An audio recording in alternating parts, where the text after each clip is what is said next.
Hello students, हम कर रहे हैं ऐसे जिसका कल कंपटीशन है। Atmanirbhar Bharat, democracy and constitution are enablers. मतलब आत्मनिर्भर भारत के लिए जो हमारा लोकतंत्र है और संविधान है वो बिगेस्ट इनेबलर्स हैं, हिमायती कह सकते हैं। मतलब उसमें उसका क्या रोल है, आत्मनिर्भर बनने में किस तरह से काम करते हैं। डेमोक्रेसी एंड कॉन्स्टिट्यूशन मतलब लोकतंत्र और संविधान। आत्मनिर्भरता आत्मविश्वास और मानसिक दृढ़ता का एक आवश्यक पहलू है। बात अगर राष्ट्रीय स्तर की आत्मनिर्भरता की हो तो यह एक विस्तृत अवधारणा बन जाती है। आत्मनिर्भर भारत की कल्पना और मनोकामना शायद हर सच्चा भारतीय नागरिक करता है। महामारी के इस दौर में भारतीय सरकार द्वारा इस अवधारणा पर अमली रूप में काम किए जाने की कवायद निसंदेह एक सराहनीय पहल है। देखो, आत्मनिर्भरता आत्मविश्वास और मानसिक दृढ़ता का एक आवश्यक पहलू है। मतलब कि जो आत्मनिर्भरता है वो जो इससे क्या होता है, हमारा कॉन्फिडेंस बूस्ट होता है, हम मेंटली स्ट्रांग हो जाते हैं। जब आत्मविश्वास होता है तो मेंटली स्ट्रांग हम अपने आप हो जाते हैं।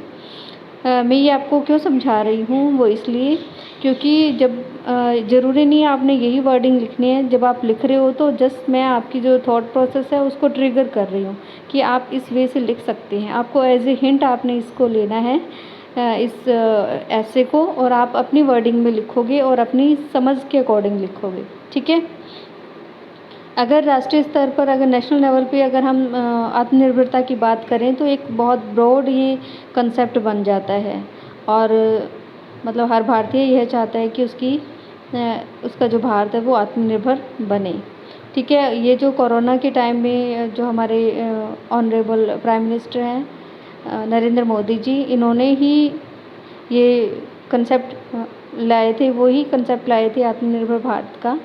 और इससे रिलेटेड पैकेज भी जो अनाउंस किया था, जो एमएसएमईज़ की डेफिनेशंस चेंज की थी, तो ये बहुत कुछ हुआ था। ये इसी रेफरेंस में हुआ था कि जो इंडिया है उसको आत्मनिर्भर बनाया जाए। ठीक है। तो इससे रिलेटेड आप कोई भी पॉइंट लिखना चाहते हो तो लिख सकते हो। नेक्स्ट, भारत जैसे विशाल जनसंख्या वाले लोकतांत्रिक देश में जहां गरीबी, भूखमरी, बेरोजगारी जैसी समस्याएं विकट रूप में हैं, वहीं मानव संसाधनों की उपलब्धता आत्मनिर्भर बनने की दिशा में नई संभावनाएं पैदा करती हैं। मानव संसाधनों की बहुलता एक प्रत्यक्ष और परोक्ष ताकत के रूप में काम कर सकती है। मतलब भारत है वो जो अपना इंडिया है, बहुत ज़्यादा पॉपुलेशन है यहाँ की, वैसे भी बहुत बड़ा देश है हमारा। तो ये गरीबी, भूखमरी जैसी समस्याएं, प्रॉब्लम है, सबको पता है। लेकिन जो हमारी पॉपुलेशन है, यंग पॉपुलेशन है, अगर वो बहुत अच्छे से काम करती है, उनके टैलेंट को सही से यूटिलाइज़ किया जाए तो ये जो जनसंख्या वाला जो इसका ड्रॉबैक है उसको एज ए एक कहते हैं ताकत के रूप में भी काम कर सकते हैं, क्योंकि इतना ज़्यादा टैलेंट है कि नए रोज़गार बना सकते हैं, बहुत कुछ कर सकते हैं। ठीक है। तो इस पैराग्राफ का मीनिंग ये था, आप अपनी समझ के अकॉर्डिंग इसको लिखेंगे। हमारा भारत एक लोकतांत्रिक देश है, इसका अपना संविधान होना इसके स्व अस्तित्व की निशानी है।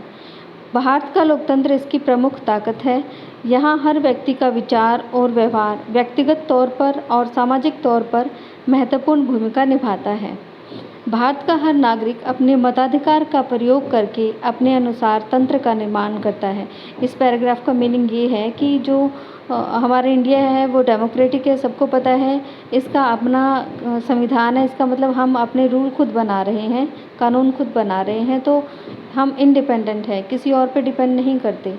और ये जो इंडिपेंडेंसी है हमारी, और ये लोकतंत्र होना है हमारा, ये हमारी एक ताकत है। एक इंसान, एक भारतीय है, वो अपने वोट से डिसाइड कर सकता है कि उसके ऊपर रूल किसने करना है, किसने सरकार बनानी है। तो ये लोकतंत्र की वजह से ये पॉसिबल है कि हम वोट डालते हैं और हम अपने प्रतिनिधि हैं वो खुद चुनते हैं। ठीक है। तो हम अपना जो सिस्टम है वो खुद बनाते हैं। लोकतंत्र का मतलब यही है। ठीक है। एक लोकतांत्रिक देश का नागरिक होने के नाते एक भारतीय अपनी अभिव्यक्ति और आलोचना के हथियारों का प्रयोग करके प्रतिस्पर्धात्मक दौर में अपनी आर्थिक पहचान बना सकता है। ठीक है, कैसे कि एक इंसान है जो भारतीय है, उसको अपने विचारों को कहने का, कहीं पे भी अपना जो टैलेंट है शो करने का, ये अपनी भी गलत सही है। सरकार के काम जो होते हैं उनमें भी अपनी राय देने का, सरकार के नियमों का जो सरकार की नीतियाँ आती हैं उनकी आलोचना करने का भी अधिकार है। तो इन सब चीज़ों का प्रयोग वो जो आज का जो कॉम्पिटिटिव इरा है उसमें यूज़ कर सकता है और अपनी आर्थिक पहचान बना सकता है, किसी भी सेक्टर में अपनी पहचान बना सकता है।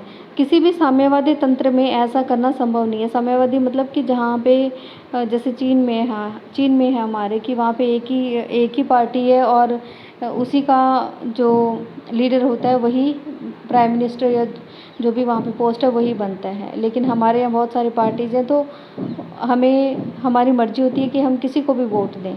ठीक है, इसलिए आत्मनिर्भर बनने में लोकतंत्र का बहुत बड़ा योगदान है।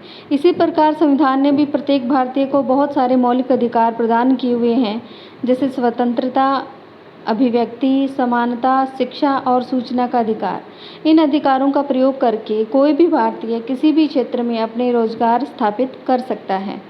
ठीक है, तो संविधान में भी बहुत सारे हमें अधिकार मिले हुए हैं, बहुत सारे हमें हमारे जो फंडामेंटल राइट्स हैं वो हमें बहुत कुछ स्वतंत्रता देते हैं, हमें फ्रीडम दे रहे हैं कि हम अपने विचार रखें, सबको इक्वल समझा जाता है, कहीं पे भी किसी से भेदभाव नहीं किया जाता। तो इन चीज़ों का फ़ायदा उठा के हम कहीं भी अपना रोज़गार ढूंढ सकते हैं और अपनी पहचान बना सकते हैं, अपने आप को आर्थिक रूप से स्ट्रॉन्ग बना सकते हैं। अगर हम आर्थिक रूप से स्ट्रॉन्ग बनेंगे तो समाज बनेगा, समाज से फिर ऊपर आगे राष्ट्र बनेगा और राष्ट्र फिर आगे विश्व में अपनी अलग पहचान बनाएगा। ठीक है, ये इस पैराग्राफ में यही है। और दूसरों के लिए अवसर पैदा कर सकते हैं रोजगार के, आत्मनिर्भर होने की दिशा में महत्वपूर्ण निर्देशक का काम कर सकता है। मतलब अगर हम आत्मनिर्भर बनेंगे, आर्थिक रूप से हम इंडिपेंडेंट बनेंगे, तो हम आगे समाज को भी इंडिपेंडेंट बनाएंगे, समाज से आगे राष्ट्र हमारा इंडिपेंडेंट बनेगा। हाल ही में हुए शिक्षा नीति के ढांचागत बदलाव के बदौलत नए कौशलों का विकास होगा और नए रोजगार पैदा होंगे। इसके अलावा भारत की औद्योगिक नीति और विदेशी व्यापार नीतियाँ भी भारत को आत्मनिर्भर बनाने में महत्वपूर्ण उपकरण की तरह काम कर सकती हैं। मतलब अभी जो हमारी एजुकेशन पॉलिसी आई है उसमें काफ़ी सारे जो वोकेशनल एजुकेशन है, स्किल्स है, उन पे काम करने पे जोर दिया गया है। तो इससे क्या होगा, इससे हमारे जो इंडिया में है वो स्किलफुल एजुकेशन होगी, लोगों को अपने रोज़गार बनाने के लिए सक्षम बनाया जाएगा। ठीक है, इसके अलावा जो औद्योगिक नीति है, विदेशी नीति है, जो लोकतंत्र और संविधान के अंडर ही आती है कुछ तो इनका भी मेन रोल है कि भारत आत्मनिर्भर बने। ठीक है, निष्कर्ष के रूप में कहा जा सकता है कि लोकतंत्र और संविधान दोनों ही भारत को आत्मनिर्भर बनाने में सक्षम हैं, अगर प्रत्येक भारतीय को इनकी विशेषताओं को समझाकर उन्हें आर्थिक दृष्टिकोण से अवसरों में तब्दील करना सिखाया जाए। मतलब जो लोकतंत्र और संविधान की मेन विशेषताएं हैं जिनका प्रयोग हम कर सकते हैं और इनका प्रयोग हम आर्थिक दृष्टिकोण से उन जो विशेषताओं को अवसरों में बदलें। मतलब कि अगर हमें समानता का अधिकार है, कहीं पे भी हम जाके जॉब करने का हमारा अधिकार है, तो वो सभी को पता हो और उसका यूज़ करके वो कहीं भी जाके जॉब कर सकता है, अपने आप को आत्मनिर्भर बना सकता है। ठीक है, आर्थिक दृष्टिकोण से अवसरों में तब्दील करना सिखाया जाए। ठीक है, धन्यवाद और चैनल को सब्सक्राइब करना ना भूलें।